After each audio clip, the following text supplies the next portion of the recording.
Streamlined is, I think, the perfect word to describe Hero Academia. Everything is polished to be as sharp and aerodynamic as possible. The exposition, character arcs, designs? Alright, who accidentally turned on the straight line tool and didn't know how to turn it back off again? One of the most phenomenal examples of Hero Arca's streamlining, though, is Shoto's character arc, which very cleverly and efficiently delivers its exposition. There's about 2.5 minutes of flashback for Todoroki's whole arc, which, if you're familiar with Naruto, is a mountain of difference. In fact, even comparing this to another popular grilled character, Zuko, there's a slight difference in execution that makes handling this exposition a hell of a lot more streamlined and engaging, at least in the moment. You can definitely argue that the slower paced development of Zuko had more power even though it was, more spread out, which I probably would argue that. But hey, Todoroki's arc doesn't even seem to be completely done anyway. I don't know, I haven't read the manga. Maybe he's punched his father and Bakugo has already run off to join Orochimaru. I don't know, anything could have happened. But for the purposes of making as strong episodes as possible in the shortest amount of time, you have to get every piece of info up until the burning and get it out as quickly and as effectively as possible. So this is How to Correctly Burn Your Child! God, I am already struggling to make the titles I need to match these algorithms. Oh, by the way, dub haters, you may rest at ease. Unlike my fellow anime YouTubers, I'll be using the far superior subs for my clips, because they're better in every conceivable way. Can I please have a round of applause for the amazing original Japanese? Clap your hands!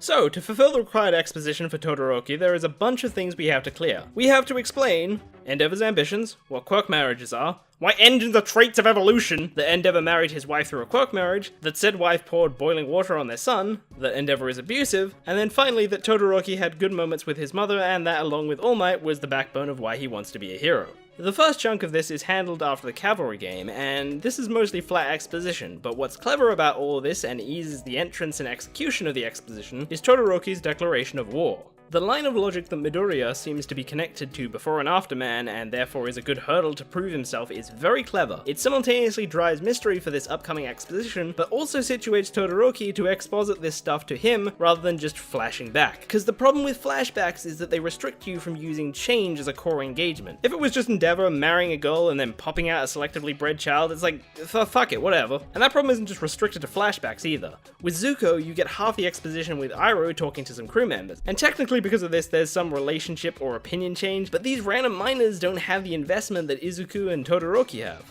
By framing it with these two talking to each other, there's a sense that this relationship is changing, something that wouldn't be possible with a flashback. Now Deku knows something new about Shoto. That changes things. By the way, I know this is technically telling while a flashback would be showing, but fuck you. Show don't tell is a very oversimplified concept. There's a lot of reason to break that rule, and this is one of them. Oh, and speaking of being contrarian, go fuck yourself, Pokemon Tom. Tsu's best goal by far. I don't know why y'all are so confused by people wanting to sex a frog anyway.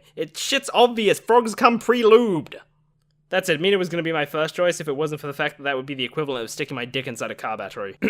Now, granted, the writer kinda had to have this conversation between these two, because otherwise he wouldn't be able to have Deku trigger Todoroki's development later, but I have a feeling a lesser writer would have just had Deku spout something about him not wanting to become a hero since he's holding back, and have that be the excuse for Todoroki to hit boiling point. Ooh, bad joke? Sorry, I didn't realize it was such a hot water issue. Either way, it's a much cleaner execution rather than just ramming all this exposition into the final fight. Anyway, that first chunk leads you into your next line of interest, that Todoroki's mother poured boiling water on him for some reason. Assumedly because she's a crazy bitch, but there's some level of, more info please? Like, was she just born like that? Or is it because she has to fuck someone who's probably got pubes of literal fucking fire? When that second chunk of exposition comes in to explain it, just like the first chunk, you're already interested. So from here, we learn Endeavor is abusive, and that's the reason Shoto's mother lost her shit.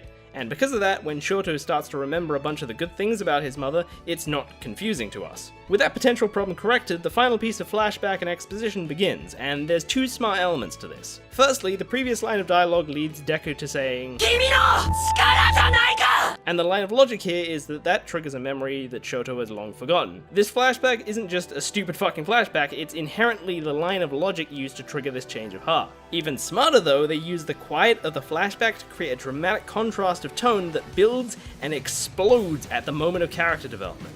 That is how you make a high impact moment. If you actually round up all the exposition and flashbacks, Todoroki comes in at about 4 minutes while Zuko comes in at about 3.5.